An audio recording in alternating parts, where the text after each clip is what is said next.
Sejam muito bem-vindos, sejam muito bem-vindas a mais uma Awakening Talks entrevista. Eu sou Emerson Feliciano, executivo, treinador, idealizador do projeto Profissional Diferenciado. O Profissional Diferenciado tem como objetivo ajudar pessoas que querem ampliar os seus horizontes profissionais.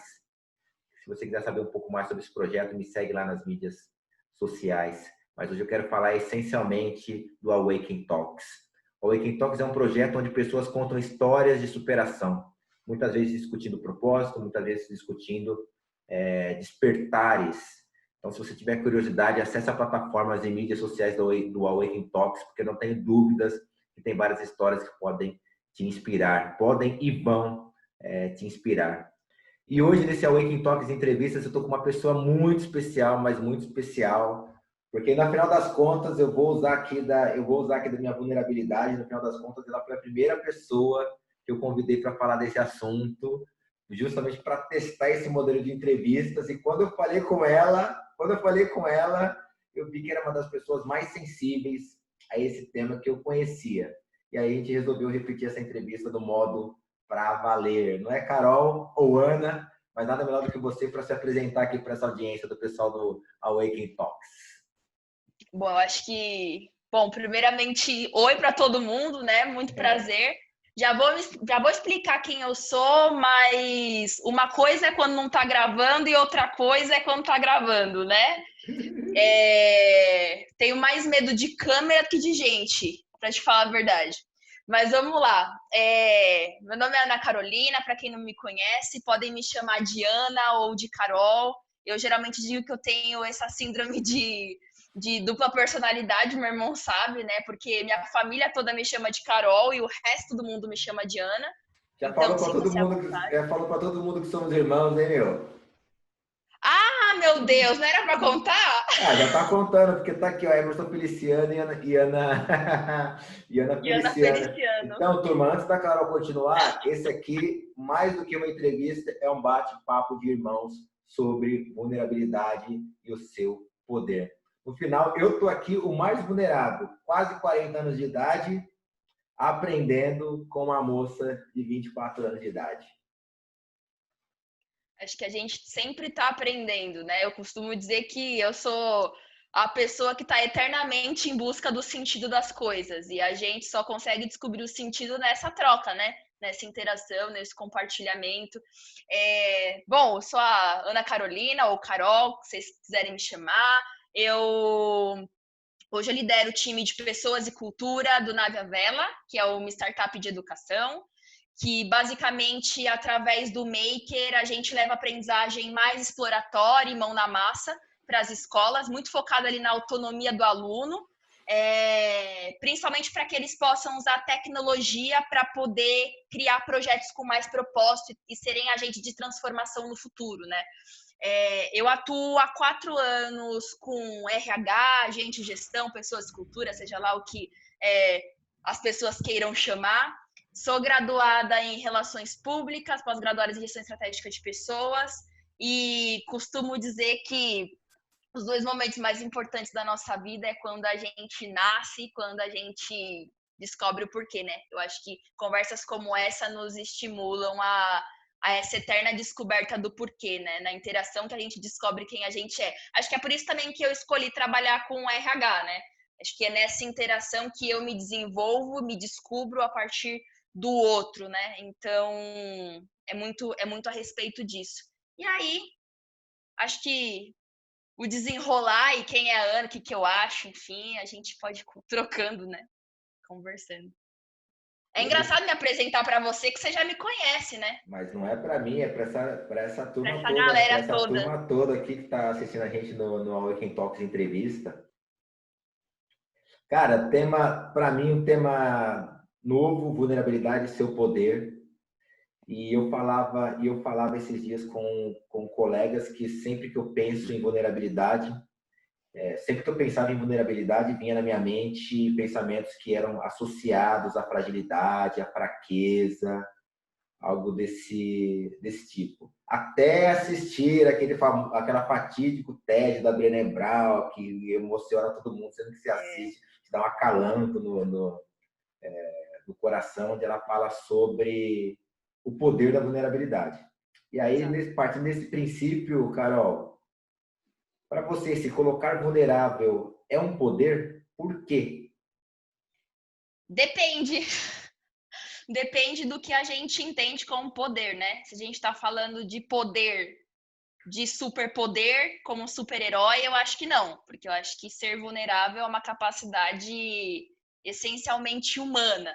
Certo. Mas eu acho que se a gente observa o poder como a capacidade de agir sobre alguma coisa, eu acho que se colocar como vulnerável pode ser um poder, sim, um tipo de poder, né? Porque você passa a não depender do que o outro pensa, ou você passa a ser mais livre, a ser quem você é, né? Independente do que o outro pode pensar, né? Ou das expectativas que a gente espera suprir, que a outra pessoa tenha sobre nós, por exemplo. Então, eu acho que se colocar como vulnerável te dá o controle sobre aquilo que de fato é controlável, né? Que é você se expor, você se colocar nesse lugar de expor aquilo que te envergonha em você muitas vezes, ou aquilo que você não sabe como o outro vai julgar. Então, eu acho que sim, é um tipo de poder, sim. E principalmente porque quando a gente olha poder, a gente também entende que se alguma pessoa exerce poder em relação a gente está num sentido de submissão também, né? Eu acho que a gente se colocar num lugar vulnerável também é a gente agir e ser quem a gente é, essencialmente, independente da vontade do outro, né? De nos aceitar, de querer agradar ou qualquer esse tipo de coisa. Então, nos causa interdependentes, né? E não dependentes ou submissos a alguém. Sim. Então, é uma forma de poder, sim, mas é principalmente uma forma de conexão com o outro, né? De verdade. Cara, Eu acho. e quando foi que você descobriu esse negócio de... depois de quase 40 anos que eu fui descobrir esse negócio de vulnerabilidade aí, cara. E agora estou tentando colher os benefícios cada vez mais usando esse poder, essa conexão. Quando é que foi que você descobriu isso na sua vida? Em qual momento da sua história, Carol? Nossa. Essa pergunta é difícil, porque eu ainda estou nesse processo, né? De me descobrir, de entender o que é de fato estar vulnerável, né? Sim. Eu já tinha, como você já tinha colocado ali no começo, né? Já tinha lido um pouco, já tinha visto os vídeos da Brené Brown sobre vulnerabilidade, etc. Mas eu de fato me conectei com isso lá atrás, acho que era em 2016, quando eu li um livro chamado Reinventando Organizações. Eu acho que as pessoas... Reinventando as Organizações. Eu acho que as pessoas já devem estar cansadas de me escutar falando sobre isso, as pessoas que me conhecem, obviamente, né, do meu entorno, que basicamente esse livro ele fala sobre o desenvolvimento das organizações, né, de que a evolução da organização ela acaba se dando, ou o desenvolvimento de uma organização acaba se dando com a capacidade dela de lidar com a complexidade, né? E eu acho que isso também tem muito a ver com o ser humano. Então, o nosso desenvolvimento vem muito da nossa capacidade de lidar com a complexidade.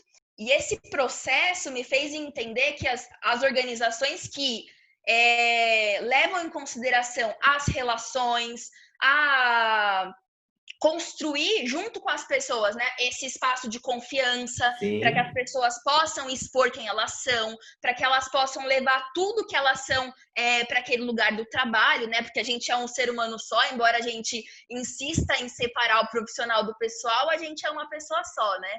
Então, no fim do dia, é também sobre isso.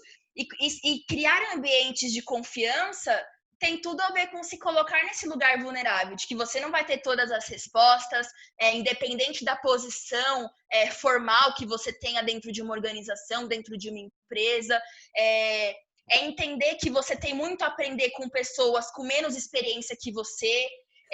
Eu acho que se colocar como vulnerável é estar aberto também a você aprender sobre o outro e sobre você mesmo. E eu acho que eu tô nesse processo, né? É engraçado ser tocar nisso, que, bom, quando eu li o livro Reinventando Organizações, eu descobri um pouco, eu passei a refletir sobre a vulnerabilidade dentro das organizações, mas eu só consegui, de fato, refletir sobre o meu momento de me colocar vulnerável há pouco tempo. Eu estava refletindo isso nessas últimas semanas, né, com algumas conversas que eu tenho tido com a minha psicóloga. Então, uma das perguntas que ela me fez foi de que por que eu tenho essa autocobrança tão forte, né? Do que eu tenho medo? Certo. E o que me causa? E que sentimento que isso me causa? E aí eu comecei a refletir um pouco sobre isso, e aí eu pensei, eu tenho 25 anos, eu tenho 4 anos de experiência, hoje eu ocupo um cargo de bastante responsabilidade e eu cresci muito rapidamente, né? Eu acabei pulando alguns steps. E eu tive o privilégio de trabalhar com pessoas, tenho, né? O privilégio de trabalhar com pessoas muito boas. E eu tenho essa necessidade de fazer jus aos espaços que eu ocupo, né? Sendo uma das poucas mulheres na liderança, uma das poucas mulheres negras na liderança. E eu sempre buscava mostrar todos os meus lados. Eu preciso mostrar por que eu vim, por que eu mereço me sentar à mesa com aquelas pessoas também, né? Só que essa minha vontade de agradar, essa vontade de me fazer merecer de alguma maneira, faz com que eu mine totalmente o meu eu autêntico. Aquilo que a Carol, que a Ana quer passar, aquilo que de fato representa a minha essência, a minha alma, que eu vim trazer para o mundo, né? Aquilo que eu de fato acredito. Então, isso me barrava muito. E não fazia eu de fato ser eu, ou eu de fato representar aquilo que eu gostaria de representar. Então, eu acabava criando, nesse momento de não me colocar vulnerável, não me colocar nessa posição de aprendente, eu acabava criando aquilo que a gente chama de profecia autorrealizável, né? Eu achava tanto que eu não merecia estar nesse lugar, eu fingia ser uma pessoa que eu não era, muitas vezes, e acabava, não criando laços de confiança com as pessoas muitas vezes, e outra, acabando me transformando na pessoa que eu acreditava que eu era, daquela que não merecia estar nesse lugar, né? Eu acho que se colocar como vulnerável tem a ver com tá tudo bem, eu não tá completa, eu não tá 100% pronta para estar ali, e tá tudo bem eu não desempenhar da melhor maneira muitas vezes, né? Acho que tá tudo bem, contanto que a gente leve quem a gente é para a mesa. Sim. Acho que é um pouco disso, assim. E para levar quem a gente é para a mesa, a gente precisa de coragem, né? Precisa de coragem, muita. E não é uma chavinha, né? Que a gente vira e pronto, estou corajoso. Não é uma chavinha. Então acho que é uma construção. Eu estou me colocando nesse lugar também, sabe? Aos pouquinhos me. E quando você coloca quem você é para a mesa, você automaticamente você está sendo, cara, vulnerável, acho que está sendo vulnerável 100%, vamos colocar assim, né? Quando você está sendo vulnerável 100%, na sua opinião, qual que é a diferença entre fraqueza e coragem? Existe uma diferença? O que você pensa sobre isso? Eu acho que existe. Eu acho que são coisas completamente diferentes. A gente se coloca numa condição de fraqueza quando... Eu acho que quando a gente se torna vulnerável, apesar da gente muitas vezes sentir vergonha ou medo de se colocar ali, eu não acho que isso seja visto como uma fraqueza. Certo. Eu acho que fraqueza é o julgamento que a gente tem. Né? Então a gente está falando de juízo de valor, eu acho. Eu acredito que é isso. Então, fraqueza é um juízo de valor que eu coloco ali. Né? E não necessariamente que eu estou expondo é uma fraqueza. Ser eu mesmo não é, né? É uma fraqueza. Eu acho que a coragem é diferente. Coragem tem a ver com atitude. Tem a ver com você colocar a tua essência em ação. Né? Basicamente. É mostrar parte do que você é ali, né? E mostrar a parte de quem você é naturalmente te deixa inseguro. Né? E acho que é natural que a gente sinta essa insegurança no início, assim. Quando você não se mostrava 100%, você não gerava uma relação, você muitas vezes não gerava uma relação de confiança com as pessoas. E tem muita gente que não se mostra 100% porque tem uma questão aí daquele conceito das tentações do ego ferido. De ferir o nosso ego, né? Então, baseado nisso, que dica que você pode dar para o pessoal de casa que está assistindo a gente, cara? Que dica que você pode dar para o pessoal de casa? Quando a gente fala do ego ferido, é uma coisa que naturalmente a gente vai sentir. Eu acho que faz parte do processo de se colocar como vulnerável. É, essa insegurança, essa agonia, essas Agonia. palpitações, essa agonia, essas palpitações que acontecem, né? Mas não São tem naturais. mais do que agonia, não tem a coisa ligada com brio, assim, ó. Quando eu falo ego, é o brio mesmo. Cara, eu vou me colocar vulnerável e eu vou ser menor que o outro, ou outro, caramba, eu vou. Ah, não vou assim porque eu tenho uma condição aqui, por exemplo, eu tenho uma condição de executivo na empresa, não vou me colocar vulnerável, não, porque senão, vou abalar minha posição na empresa. Eu acho que assim, se a gente se coloca como vulnerável, ou se a gente se coloca nesse espaço de confiança, né, de poder se abrir, a gente Aham, dá oportunidade para o outro também se abrir. certo. Então, assim, o que você pode controlar é você, né? Você está disposto ou disposta a lidar com as consequências de ser quem você é? Eu acho que é isso, a primeira coisa. O que o outro vai pensar ou o que a empresa vai tomar de decisão em relação a você colocar quem você é na mesa é uma coisa que você não consegue necessariamente controlar. Eu acho que o que a gente precisa ver também são os ganhos que a gente acaba tendo quando a gente se coloca nesse lugar, Uhum, principalmente. Porque a gente se conecta com o outro, né? claro. Então, eu dou a oportunidade do outro se colocar e aí a gente fica no mesmo nível, sabe? Sim. De aprendente e de gente de quem ensina e de quem aprende, né? O tempo todo.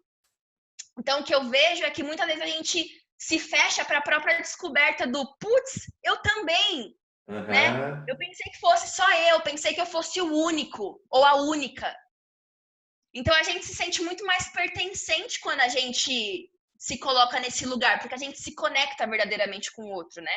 Eu Sim, acho que sim. uma dica para quem, enfim, nunca se colocou, ou precisa usar algumas máscaras, ou agir de uma maneira muito política nos ambientes, é colocar que você está sendo vulnerável, né? É você basicamente anunciar que você Ah, está se colocando como vulnerável. Então, ó, do tipo, ó, agora eu estou me colocando como vulnerável, ó, agora eu vou me abrir para você. Eu gostaria muito que você me acolhesse nesse lugar de fala, de me colocar nesse lugar de expor quem eu sou. Se você não puder acolher, tudo bem, é uma opção sua, mas eu vou me colocar nesse lugar. Então, você pré-anunciar que você está falando uma coisa que é difícil para você, ou se colocando nesse lugar de vulnerabilidade, eu acho que é muito válido e muito rico, e faz com que a outra pessoa perceba, né? E você comece a trazer para a consciência isso todas as vezes. Daqui a pouco você não vai precisar mais anunciar, você simplesmente vai ser, né? E não tem coisa mais livre do que isso, você simplesmente poder ser. cara, isso não estava na nossa pauta essa pergunta, não, mas eu vou te fazer essa pergunta. Você acha que, partindo do princípio das organizações que aprendem, você acha que vai demorar muito para as organizações entenderem que vulnerabilidade é um poder e o colaborador conseguir ser quem ele é dentro da empresa? Eu acho que algumas empresas já estão nesse movimento, né? De Aham, tentar aprender. Eu acho que a gente só confia. Acho que tem dois pontos aí. Organizações que já nascem com essa mentalidade, certo, concordo. tá? Porque é uma mentalidade, a gente não, ou uma cultura, né? A gente não constrói isso de uma hora para outra. Mas eu Aham, acho que as organizações vão ficar mais abertas e mais receptivas a trabalharem dessa maneira quando elas sentirem e experimentarem pílulas do que o poder da vulnerabilidade tem de fato, sabe? Então eu acredito que as empresas, aquelas que não nasceram dessa forma, né? vão se Aham. transformar se elas tiverem pessoas que possam ser essa semente lá dentro e que possam fazer com que outras pessoas experimentem também e vejam: caramba, como que eu nunca experimentei isso antes? Por que eu não fiz isso antes? Sim, Eu acho que é menos sobre eu discursar sobre como é importante criar espaço de confiança e que as pessoas possam ser vulneráveis, e mais de pessoas que já viveram isso, que acreditam e podem mostrar para outras pessoas que isso funciona ali dentro. E aí a gente vai criando um movimento, né? Uma reação em cadeia. Então, sim. eu acredito muito nisso. Meu, quero te dizer que foi muito legal. Os nossos dois papos, mas esse aqui acho que foi mais legal ainda. Esse aqui foi É bom, muito. né? A gente saiu um pouquinho do roteiro. Saímos um pouquinho do roteiro. Acho que assim foi muito legal. Acho que o pessoal que está em casa vai se esbaldar e se privilegiar muito desse papo que a gente pôde trazer aqui. E obrigado, Carol, pelas reflexões que você trouxe. Foram maravilhosas. Obrigada. Acho que é bom que a gente tenha mais conversa sobre isso, né? Essa iniciativa é muito importante para fazer com que as pessoas não só escutem, mas que elas possam trazer muito da vivência dela, né? E essas histórias de despertar. Eu acho que a vulnerabilidade nada mais é do que isso, né? Né? É a gente despertar para a gente mesmo. Eu acho que é um pouco disso. Obrigado a você, Carol. Obrigado a você que está em casa, que assistiu a gente.